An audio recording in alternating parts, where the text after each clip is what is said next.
Each Saturday, we bring you a segment on media accountability, oftentimes fact-checking a member of the liberal media.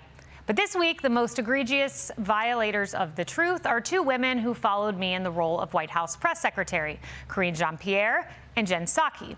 Karine Jean-Pierre, or KJP, is out on a book tour, and she told this tall tale. I mean, he talked way less to the press than Donald Trump does. Way less. Tim, that's not true. Tim, you weren't paying attention to what we were doing at the White House. But I paid attention. I'm with you on the policies. I'm talking about his performance. The president spoke to the American people a couple times a week. Biden spoke more to the press than Trump? Really?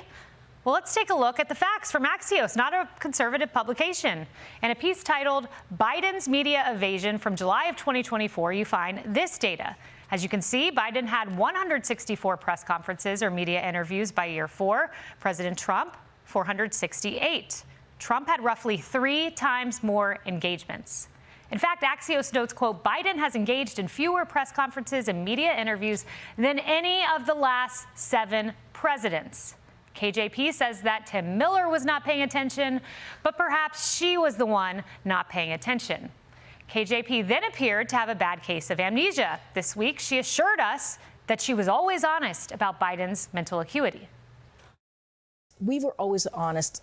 You couldn't hide the fact that he was aging, right? And we saw that there were moments where it showed that he was no one is denying that.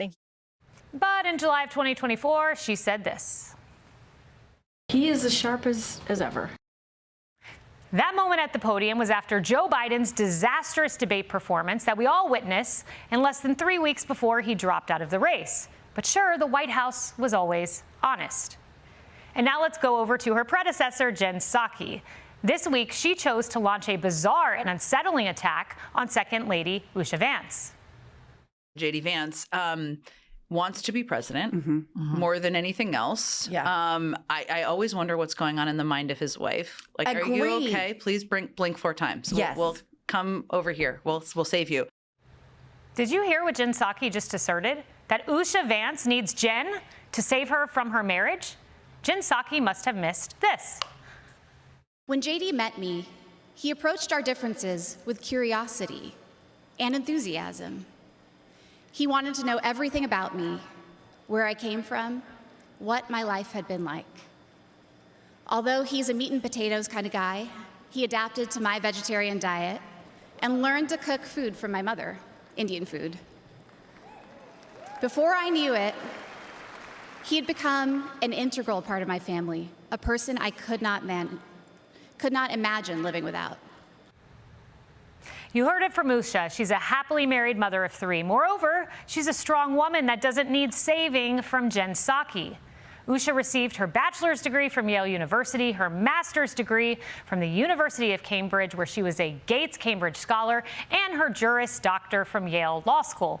She clerked for Chief Justice John Roberts and Justice Kavanaugh, among others. She's an experienced litigator. But apparently, Usha Vance needs Jen Psaki to save her. What a profoundly offensive and baseless assertion.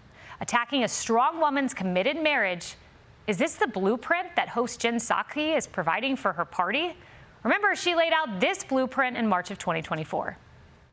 I mean, if you look at some of these exit polls, I mean, I live in Virginia. Immigration was the #1 issue. Yeah. I mean, again, these could change in Virginia. Well, Virginia does have a border with West Virginia. Very contested area. Build the wall. Like, what? I mean... Appearing to mock exit polls showing voters caring about immigration among the top issues that determine the election. Another questionable moment for the Blueprint host. Taken together, we have one tall tale from Karine Jean-Pierre, another abject falsehood from Jen Psaki, 2 press secretaries, one commonality, a profound distance from the truth. I'm Steve Doocy. I'm Brian Kilmeade. And I'm Ainsley Earhart. And click here to subscribe to the Fox News YouTube page to catch our hottest interviews and most compelling analysis.